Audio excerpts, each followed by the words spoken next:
Hello everyone and welcome to my nerdy little corner of the internet. Disney Lorcana Rise of the Floodborn is just around the corner, and so now it is a great time to look at the new set for Limited. For those who are new, Limited is the term for formats where you build your own deck at the event itself. In Disney Lorcana, Limited consists of starter deck challenges, draft, and sealed. A large number of LGSs across the world will introduce you to Rise of the Floodborn with one of these formats because it lets players play with the newest cards, and it's one of the best ways to play Disney Lorcana. In this video, I will give you tips and tricks on the new set and what to look for while drafting or looking at your limited pools. Rise of the Floodborn introduces a brand new mechanic, Resist. Resist plus X says that damage dealt to this character is reduced by X. For example, let's look at the Prince, Never Gives Up. He has Bodyguard and Resist 1, so if Queen of Hearts, Impulsive Ruler, challenges the Prince, he will only receive 1 damage counter. Resist is a plus ability, meaning that multiple instances of Resist stack and add up. So, if you were to give the Prince a set of Mouse Armor, he then has Resist plus 2. Resist is an incredibly strong ability in Limited, making lower strength characters pointless and challenging. When drafting or looking at your sealed pool, you will see cards with different rarities and abilities, and it could get a little overwhelming on what card to pick or add to your deck. If you are brand new to Limited, I suggest thinking about Bread.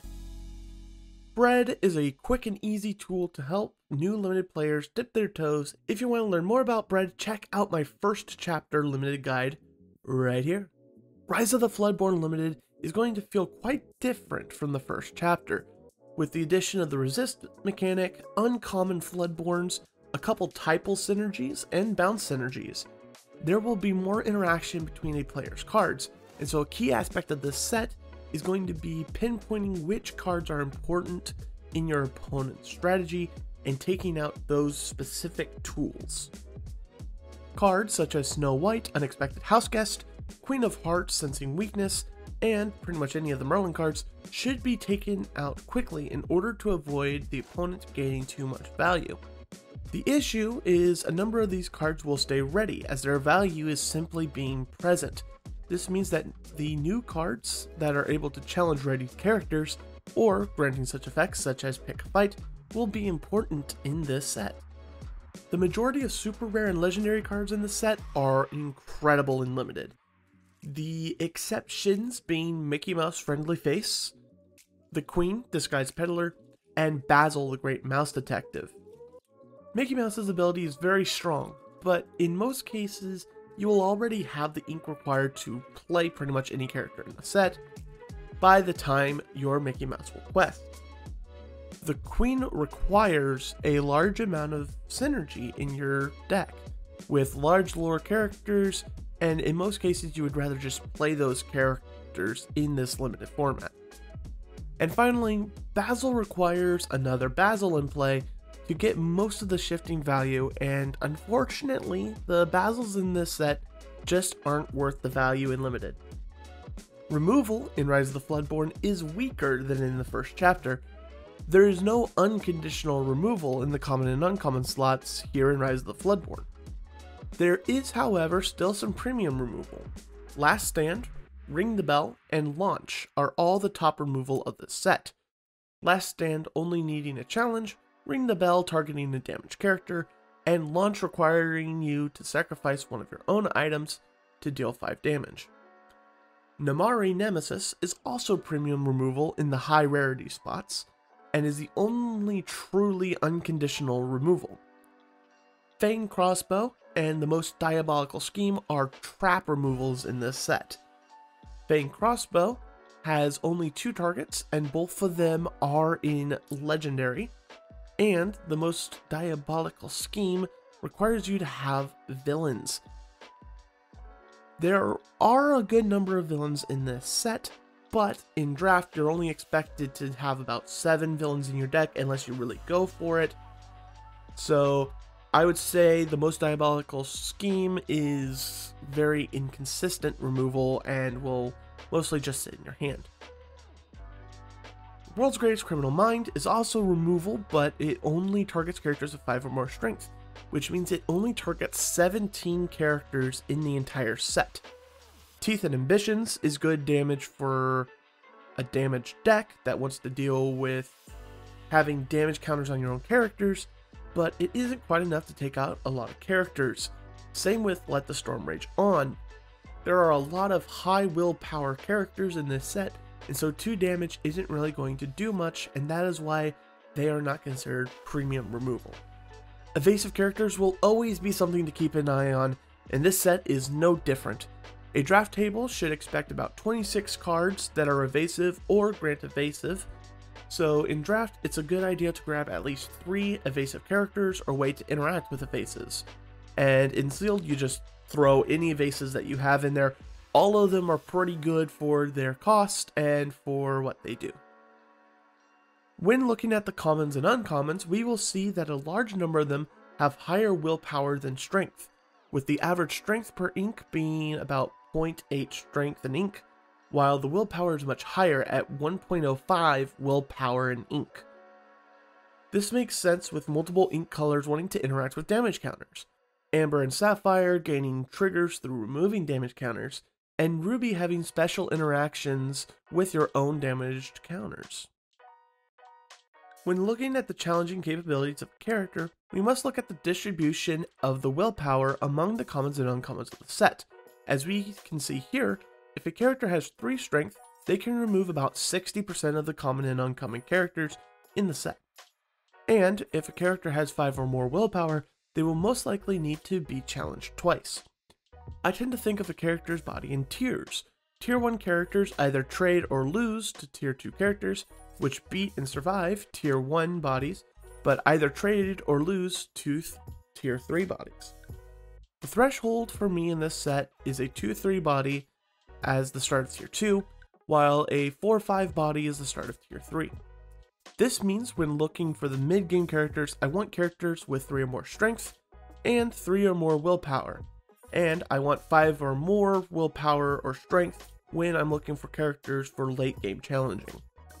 When we're looking at the cost distribution of Rise of the Floodborn, we see that the 2-drop slot is the most prevalent, as there are a lot of 2-drops in this set, while there are very few 1-drops comparatively. What this tells me is, whenever you're drafting, this means that when comparing 2 cards that are 1 cost or 2 cost, I suggest grabbing the 1 cost most of the time at the beginning, because you're going to be able to get more 2-drops later on in the draft, and the 1-drops might become more premium as the draft goes on. There is a large number of card draw in this set, with a draft table expecting around 49 cards that have the words "draw a card" on them. This makes the discard package in Emerald less scary, and these cards will get you to your bombs and removal quicker. There are only 2 bodyguards in this set, and one of them is legendary. The Prince is going to be an uncommon to look for after the bombs are out of the pack, in order to have an option that other players won't have, which is protecting your other characters. There are a collection of archetypes within this set that want to be built together in order to develop synergy. Here are a few of them and my thoughts on them.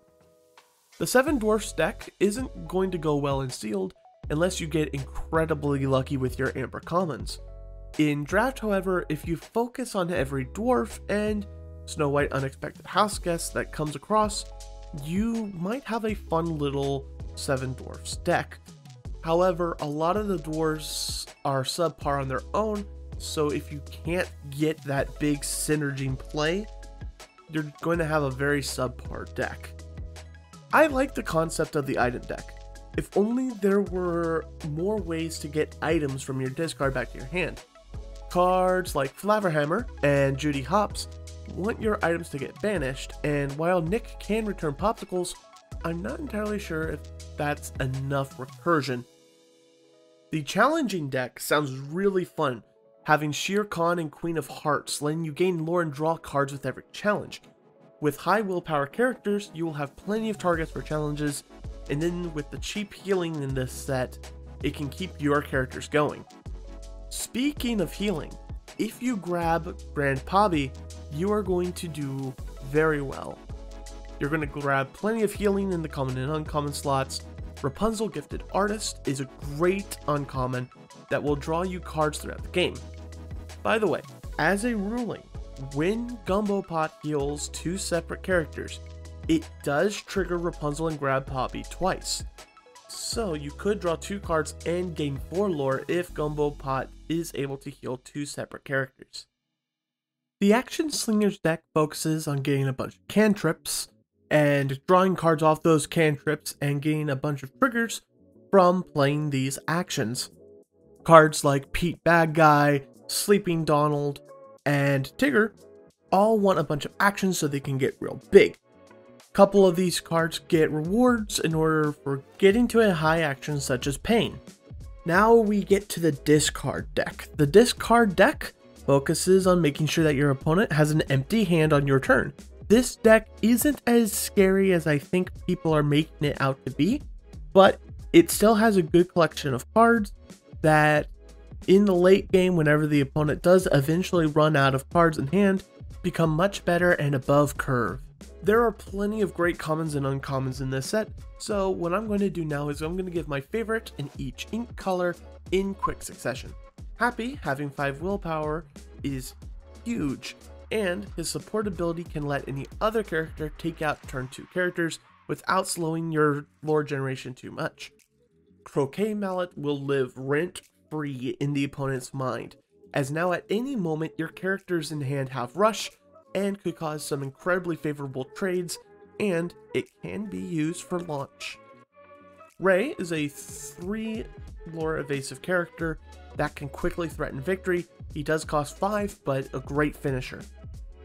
Milan is this set's Rafiki, just not as good with the changes of the characters in the set, but it's still a 4 strength rush character. Popsicle is a cantrip item that can be banished to launch or can heal your characters for 2 in a pinch and interacts well with all of the item based cards within the set. Charge makes a very favorable challenge for your characters, and being inkable leads to good versatility.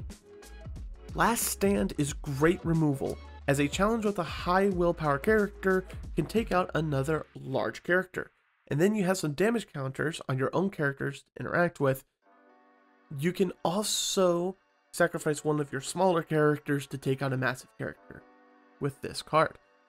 Blue Fairy is a cheap evasive character that can draw you cards with the uncommon Floodborn in this set. Ring the Bell is premium removal in the set with damage counters just sitting on a bunch of characters throughout the game.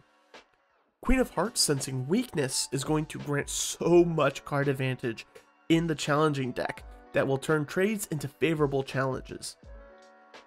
Launch has a number of cheap items that it can use to take out large number of characters in the set. There are also a lot of items in this set that aren't good in many decks, and so you're going to be able to have a lot of launch fodder in your deck should you want it. Mouse Armor and Pick Fight kind of tie for me in Steel because they're both really good in their own ways. Mouse Armor to protect your own characters, and Pick a Fight to get rid of the utility characters on your opponent's side of the board. Thank you for watching. If you enjoyed this video, please make sure to like and subscribe. I plan on making a video about my draft during this release weekend. Let me know what you think of Rise of the Floodborn and what cards you are snap picking in your drafts. Goodbye.